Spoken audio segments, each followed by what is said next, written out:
In early October, USF's improv team performed their first show of the year. Reporter Nina Sasson was there to catch all the action. This bitch is going For all of you wondering what this madness is, it is Awkward Silence, USF's own comedy improv team. On October 4th, they performed their first show of the 2007-2008 school year in Gilson Lounge. Senior co-captain Nico Barretto led the hilarious group. Thank you guys for supporting the team. Could we hear a giant awkward silence from you guys? What? Man, that was cute. That was cute. If you are asking yourself, what exactly is improv? It is unscripted scenes performed with participation from the audience. The Awkward Silence team performed a 1-hour-long show with its 5 new members. Their games included Slideshow, Freeze, and Clue, where sophomore James Godbold had to convey to his team member that he was at a Spice Girls concert. But get this, he couldn't use any English.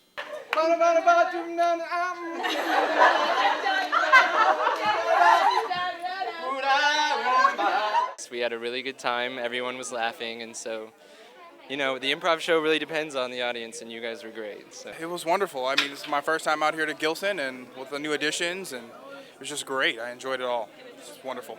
You know, it's a break from everything else I have to do in my life that's stressful. It's, you know, laughing is beautiful. I thought that the first improv show was very clever, it was funny, and I enjoyed it a lot. After the show, I asked the 2 new freshman additions to the team how their experience has been so far. I like it a lot. It's a lot of fun. The team is really funny, and they've helped me out a lot. We have a good time. We laugh. We game.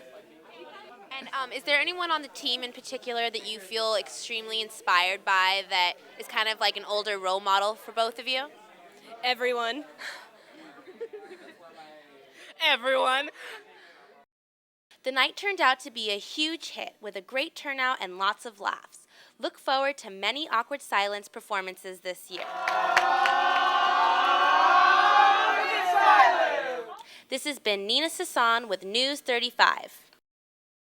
News35 reporter Katie Bard recently caught a sneak preview of the new suspense thriller Gone Baby Gone, which is now playing in San Francisco.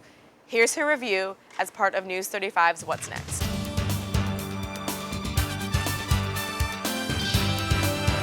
Every day in America, 2,000 children go missing. In Gone Baby Gone, directed and co-written by Ben Affleck, it tells the story of a young girl who's gone missing in South Boston and 2 detectives who set out to find her. Gone Baby Gone is interesting and surely presents a prevalent issue in today's society. It may leave the audience questioning the difference between right and wrong after they leave the theater. But the movie has no real hook to draw the audience in, and the characters are distant and impersonal, and the look of the film is cold. One thing that I found refreshing about the film is the realistic approach that was taken with the casting of South Boston natives as extras who are presented in an authentic, non-Hollywood manner. Casey Affleck, as the main character and detective Patrick, leaves a less than memorable performance. His girlfriend Angie, played by Michelle Monaghan, doesn't really have any lines and leaves the audience questioning why she's even in the film. The star performances of the film undeniably belong to Tony Award winner Amy Ryan, who plays Helene McCready, the drug-addicted mother of the missing child, and Ed Harris as Remy Brisson, an intense and authoritative cop. Morgan Freeman as Captain Jack Doyle plays chief of police for cases involving missing children and delivers a standard, flawless performance. Despite having 2-time Oscar-winning cinematographer John Toll on board for the movie, the overall product was disappointing, shot through a filter lens and made to look more annoyingly dark than edgy, as one would expect. With its shaky, unpolished camera work and dark lighting, the film was not aesthetically pleasing. The ending has an interesting twist. However, the lead-up to the story was too confusing and at times hard to understand. While there were some intense, engaging action scenes, it wasn't enough to make the audience fully appreciate the gravity of the story. There was a lot of unnecessary and thuggish dialogue amongst gun-waving and drug usage. Overall, the movie was too long, too dark, and pretentious. This has been What's Next, and I'm Katie Bard with News35. That's the newscast for the week. Thanks for joining us.